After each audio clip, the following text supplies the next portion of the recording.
Well, hello YouTubers. Hope you're having a good Saturday. I have been. Got to get out this morning and work about half a day on the shop, on the barn I've been building. And today we finally got the tar paper, the paper that's put on the roof sheathing. It waterproofs the roof. So now I have a dried-in roof on the building. Don't have the metal roofing on yet, but we do have the we call it here in the United States, have the tar paper put on top of the roof to keep the weather out. So got that done, and I've taken off the afternoon and come inside and thought I'd do a little thing on YouTube. And I wanted to tell you about something that happened this week. Earlier in the week, I think it was on maybe Tuesday, I had to go in for a brain CAT scan. I don't know if those of you have had CAT scans or not, but it's where they put you in this huge magnetic type machine, and it makes a live action, I guess like an x-ray of whatever body part they want to look at. In my case, it was a brain CAT scan. And they even inject some things into your bloodstream that goes through your bloodstream. It's I think some radioactive chemicals that make things show up in the bloodstream, and in my case, in my brain. And I want to show you the CAT scan, the actual CAT scan they made of me this week. And it found a little something unusual. But I probably need to give you a little background on it. And if you don't like graphic medical descriptions, you might not want to watch this. But I'll tell you what's led up to me having to have this CAT scan of my brain done recently. It was a checkup for some surgery I had done about 4 or 5 years ago. And I don't think I've ever mentioned this on any of my YouTube videos, but I had actually had brain surgery back in about 2000, and I guess it's 2005 or something. And like I say, if you don't like graphic medical explanations, you may not want to watch this, but I'll explain what went on. Anyway, on the left side here, I don't know if you've ever noticed when you're watching my videos, I have a little indentation right here. And you've probably never noticed the scar I have, but I'll describe that in a minute. Anyway, I'd been having sinus problems, and I'd gone to my doctor about the sinus problems, and he said, we need to send you and have a CAT scan done of your sinus area, which is included in the rest of your head when they do the CAT scan.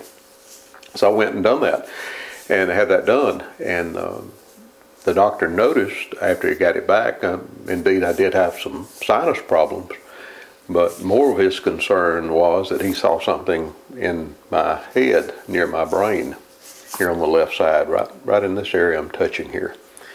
And he described it as a tumor. He didn't know if it was a bad tumor or one that wasn't so bad. But from the CAT scan, he could tell it was about the size of maybe a half of a carrot, if you could imagine that size. Small carrot. About the size of your index finger, I think is what he said. And it was kind of laying in this area right here. And he said, it's something we have to operate on. And I got quite concerned about that. But he said, we don't have a choice. We won't know what it is until we operate, so we need to do the operation. And he said, luckily I think that it is exterior to your brain, not embedded in your brain. It's between your skull and your brain. But anyway, he described it. He said, the problem is that, he said, it may have been there for a long time. He said, it could have even been there from birth. It might have developed recently. I never had a head CAT scan before that. But he said, whatever, when that type of thing is there, it starts deteriorating the bony areas that are near it. And in this case, your CAT scan shows that you've had some deterioration, not only in your skull, which is in this area, but also in this eye socket, which is in behind your eye here. It was a pretty serious matter. Caused me quite a bit of concern, caused my family quite a bit of concern. So he said, we want to operate as soon as we can. We have a very good medical center about 40 miles to the west of where I live here in Huntsville, Alabama. And they had a doctor there that did such surgery. Had some real new machinery. It's kind of a robotic machine that helps do that surgery to make it very accurate so that there's not a chance of damaging something that shouldn't be damaged or whatever.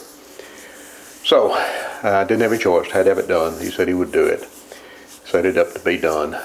And here's where the graphic description comes in. To do this operation, he described to me before he did it what he'd have to do. They actually went about here. You've probably never noticed it because the scar is healed very well. I don't think you could probably see it even on the high-def camera. But he started right here in the center of my head and made an incision that came down like where my finger's going, all the way down to my ear right here. From there to here, you know, a big kind of a circular cut. And then to get into the skull where you need to operate on that thing, and this is graphic and it's gross. If you don't want to hear it, now's the time to stop. But he had to take, when he got this cut loose, he had to take this skin away from the skull and lay this area back so that this much of my skull and eye and everything was exposed.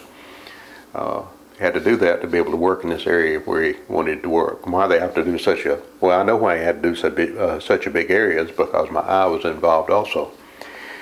And here's another gross part. He did that, had to expose the skull, and he had to cut out an area here in my skull where it had softened so that he could get into the tumor area and remove it. But he said he wouldn't know till he got in there how much my eye socket had deteriorated. As it turned out, it had deteriorated also. And they have some kind of material now. They used to do it with some kind of metal, but they have some kind of material now that they can use to do repair work like this. And he described it as like corian, like in man-made countertops, kind of a real hard plastic material that he could go in and do this reconstruction with. But anyway, after he got inside and got to look around at what damage had been done, he decided he had to rebuild this eye socket out of the same material. So what he had to do, and this is very gross, he had to actually remove my eye from its socket. And I can't imagine how they do that and control that while they're doing that. But he had to remove this left eye out of the socket and go back in and rebuild the socket, the bony area that holds this eye in that area out of that plastic material. And at the same time, when he finished doing what he needed to do to remove the tumor that I had, he had to rebuild this area of my skull here with the same material. And like I said, there was a little bit of an indentation there.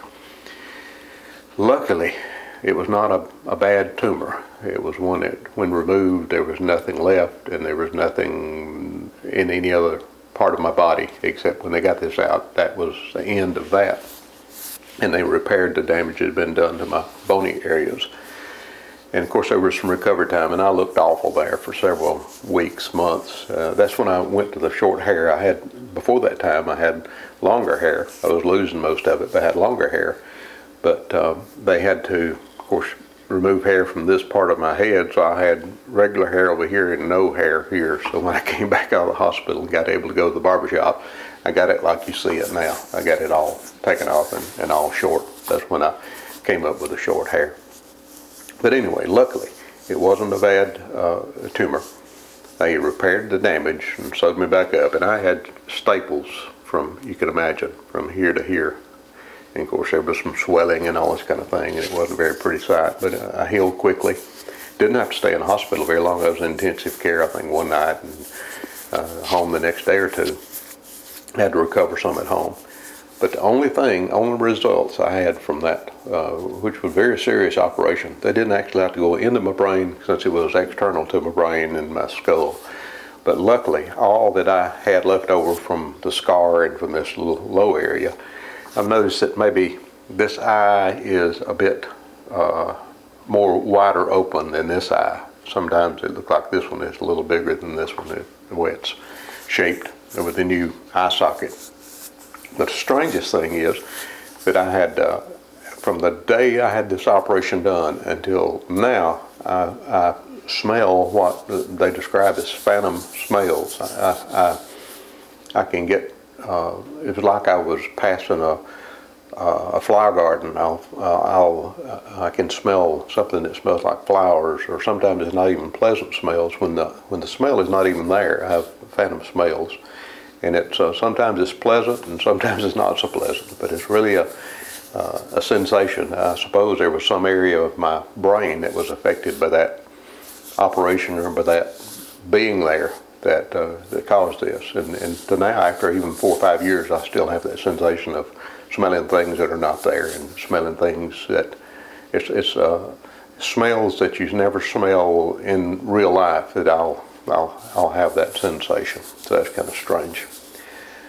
But anyway, I healed up, everything got fine, but I've had to go back. This is the second time I've had to go back for a checkup to see if everything is still okay here where you did this operation. So I had that checkup this week, early in the week, I say on Tuesday.